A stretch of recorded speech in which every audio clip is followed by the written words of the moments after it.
Hey guys, we're going to read chapter 24. I'm so excited to see how their plan works if they make it out. Chapter 24 is from Eli's perspective. It's easy to slip out of the park. Everybody's eyes are on the fireworks. Malik and I dart into the streets and pause for a moment to make sure we're not being followed. We haven't got much time to waste though. I have it on the highest authority, Dad's, that this year's Serenity Day extravaganza will last exactly 23 minutes. Clear, whispers Malik, and we're off. In some bushes at the corner of the park, we've stashed the closest thing we could get to demolition tools, a shovel and a hoe from Dr. Bruder's backyard shed. I feel a lot sure of success with a sledgehammer and dynamite, but that kind of stuff is hard to come by in this town. Anyway, beggars can't be choosers. The streets are deserted, so we have no trouble winding up at the foot of the Fellowship Hill. We peer through the factory gate. There they are, parked just inside, the 3 cone trucks. The one with the satellite dish is in the middle.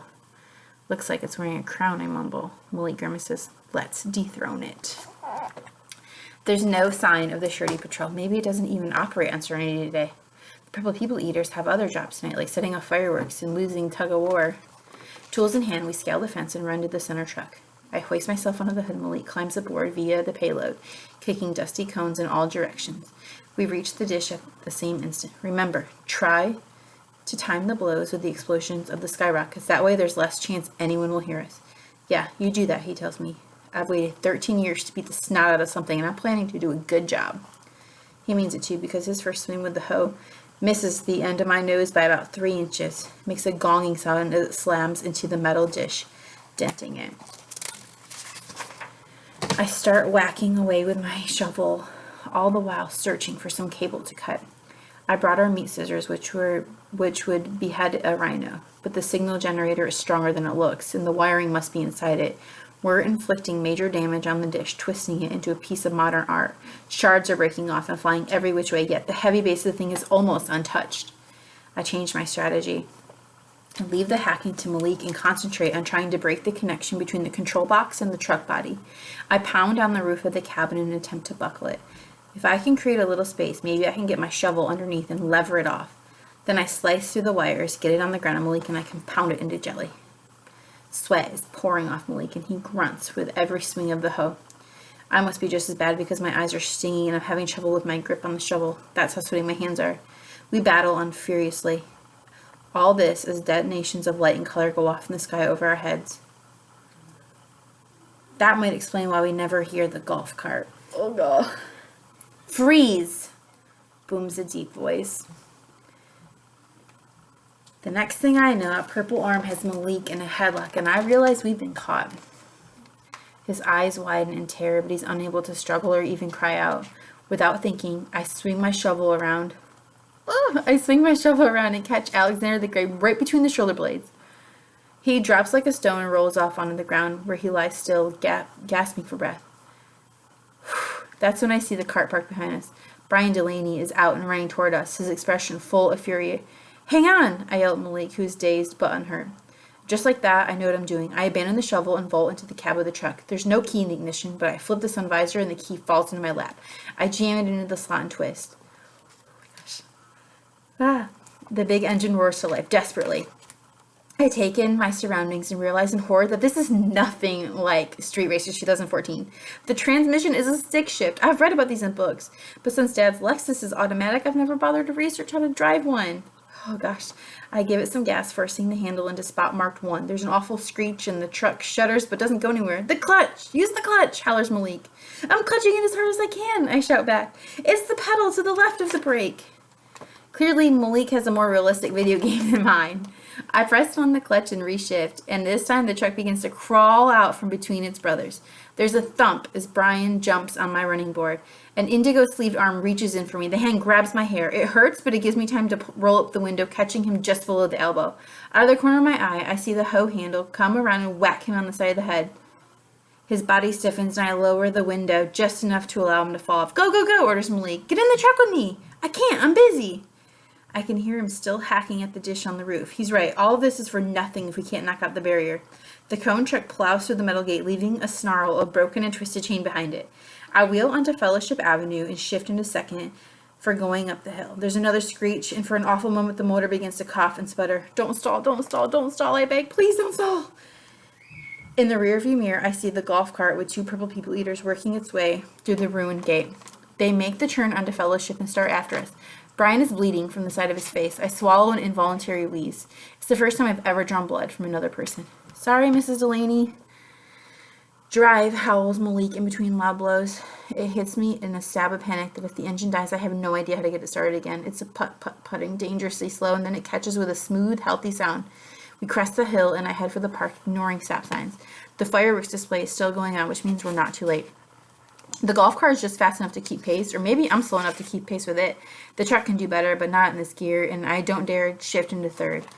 I came close to stalling before. I'm not making that risk again. The park is dead ahead of us on the left. I see them, Malik calls from the roof. I do too. Hector and the girls by the mayor's parking space where Dad left the Lexus. Their surveillance camera that monitors this part of town is at their feet in several pieces. Tori's job. They're waiting for Malik and me to come running back so we can pile into the car and take off. Now, though, we're in the truck and not on foot, and with two purples chasing, there's no time to switch. At the sight of the factory truck, the three try to melt into the shadows. It's us, you morons, Malik stage whispers. Get on now. Change of plan. We're not stopping. The instruction bewilders them at first, even after they see who's driving. Then they spot the golf cart coming behind us, and they spur into action. Hector and Amber climb onto back, joining Malik among the cones. Tori jumps up into the cab with me. In the sky above us, 7 big rockets splay out in a cascade of red, white, and blue. It's the beginning of the grand finale. Our 23 minutes is almost up. Can't this thing go any faster? Tori asks anxiously. Mentally crossing my fingers, toes, and heart, I depress the clutch and shift it into third. There's a bit of a screech, and the truck bucks once, but the engine is running smoothly and we take off. I stomp on the gas and we surge ahead. The golf cart grows smaller in the mirror as the speedometer climbs past 20, 30, and even 40. Cheering comes back from the back of the truck. Hector and Amber celebrating our leaving patrol in the dust. They'll never catch us now, Amber says, but it'll be a pretty short-lived victory if we haven't taken out the barrier. The cab resonates with the crack of Malik's hoe against the dish. He's thinking what I'm thinking. The signal generator's bent and broken, but not to mention beaten to a pulp. But we haven't been able to get at the guts. Our only hope that the damage to the outside is enough to mess up the works. I take the turn onto Old County 6 so fast that I send 4 or 5 orange cones flying off the payload and skittering across the grass. Slow down! I can't hang on! Slow down! Malik barks. Speed up! That we definitely are. The speedometer is inching past 60, and I'm starting to feel a little more in control behind the wheel. The now leaving serenity sign is upon us and past almost before we think to look for it. Town is gone, except for a few sparks from the end of the fireworks. It's only a matter of time before it begins to sink in that so are we. So far, so good, Tori says in a small voice. I'm good too. Actually, I ache all over, but that's the tension in my arms and shoulders from hanging on this big wheel. I don't dare take my eyes off the road, but I'm pretty sure we're getting to the point where the big barrier would start acting on us if the barrier is still operating.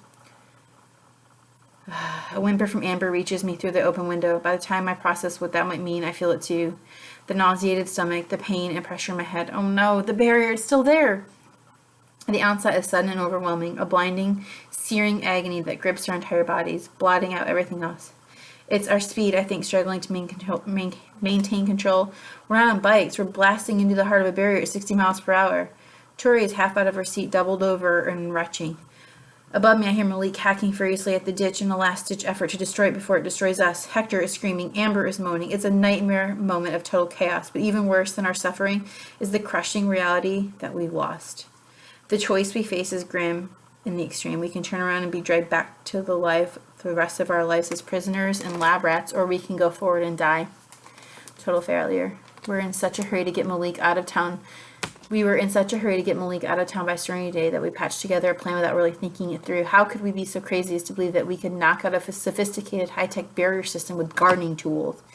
Even now, through the waves of nausea and torture, I hear whack, whack, whack, and Malik relentlessly pummeling the dish, never giving up, although the hoe in his hand is inadequate to get the job done.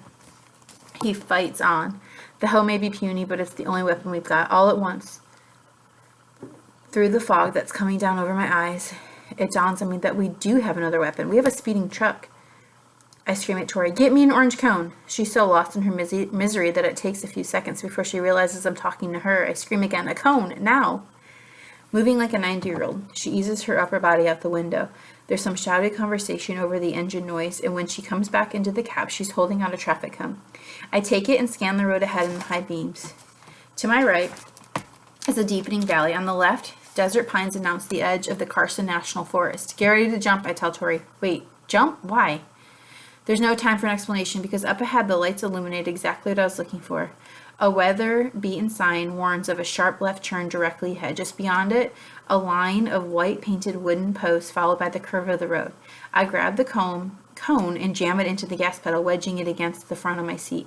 The truck surges forward, the speedometer leaping past 70. Now, I bark at Tori. With a terrified cry, she throws open the passenger door and hurls herself out. I try to make sure that she's clear of the giant tires, but she's already far behind, and whatever happened, happened. Still keeping one hand on the wheel, I open my own door and step out into the running board. Jump! I howl at the three in the payload. Do it now! At this speed, the simple act of dropping from the truck is like being hurled violently backward. I count 2 jumpers, not 3. The smallest figure is still there, Hector, frozen in fear, hanging onto the mesh gate at the rear. Hector, jump! I can't be sure if he goes or not because at this instant I'm out of time. The warning sign flashes past. The white painted posts are hurtling toward me. Beyond them lies the drop into the valley. It's now or never. I fling myself into the night. I feel the pull of the slipstream as the truck barrels past. My momentum carries me to a gravelly shoulder and I'm slammed down as if by a giant hand. I look up just in time to see the cone-crushed truck bashing through the line of posts and sailing over. It has a rough ride. I can hear it bouncing off boulders and crashing through underbrush, taking out trees. I've lost sight of it now, but I know when it hits bottom, and I know when it hits the bottom. An enormous explosion rocks the countryside, and a huge fireball rises up to the sky, momentarily churning the valley bright as high noon. This is our Serenity Day fireworks, I think to myself with a stab of savage satisfaction. They definitely saw it from town. It was probably visible from the International Space System. I'm scraped and bruised and bleeding all over. Everything hurts, and yet for some reason, I feel terrific. It takes a moment before I realize why. The paralyzing headache and nausea are gone. When the truck blew up, it took the barrier generator with it. A rush of exhilaration comes over me. The walls of our prison were never brick and mortar, but they were just as real. For the first time in our lives, we're free. The word snaps my mind back to the others. I hope they're okay. I made it, so surely they did too, didn't they? My sense of triumph goes cold as I think of Hector. Did he get off in time? And even if he did, a lot can go wrong jumping from a vehicle moving at 70 miles an hour. You could break bones, you could slip under the wheels, you could hit your head on a rock. Hector, I call. Tori, Amber, Malik. The names echo in the stillness. My blood turns cold. Am I the only one alive? That was an exciting chapter, y'all. That was the end of chapter 24.